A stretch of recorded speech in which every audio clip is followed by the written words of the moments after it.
And now let's take a closer look at the trial. And to do that, we have former federal prosecutor Sunny Hostin. Sunny, good to see you. Thanks for coming in. Good to see you. What struck you the most about what we heard from the paramedics?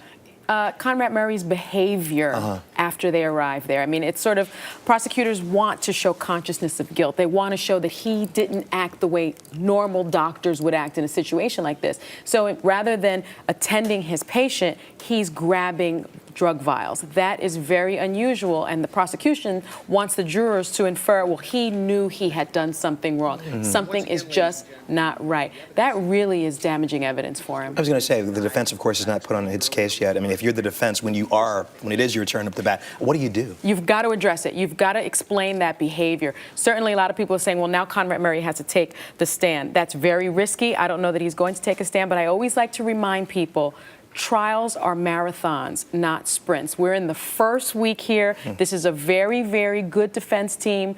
It's too soon to call it, but it isn't looking great in terms of Conrad Murray. One of the paramedics said as soon as he arrived, he asked Dr. Murray about medications, and Dr. Murray said no. He gave no mention at all of propofol. Right. He did mention a light sleep drug. He said being evasive. I mean, how is the prosecution trying to spin that? Well, again, it looks like consciousness of guilt. I mean, he's a physician.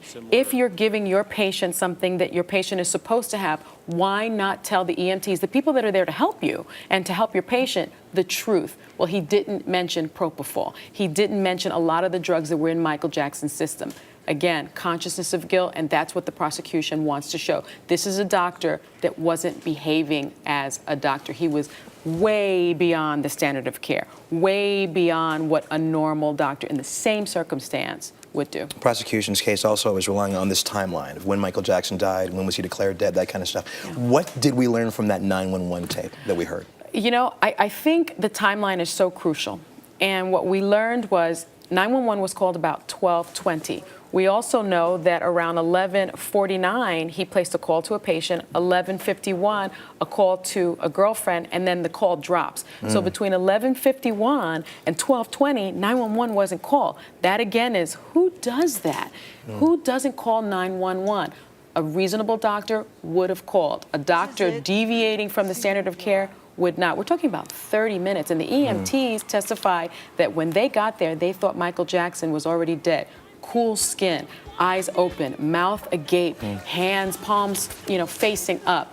Looks like a dead body to them. Let me go back to something you said earlier. You said that it would be risky for Conrad Murray to take the stand. I mean, does he really have a choice in this case? I think so. Again, very, very good defense team. They haven't made that decision yet. They're checking it out. They want to see how this case is going. Sure. I don't know that he'll testify. It's always so risky. We're talking about he has to be able to withstand cross-examination by these very, very seasoned prosecutors. Never a good idea, really, for a defendant to take the stand.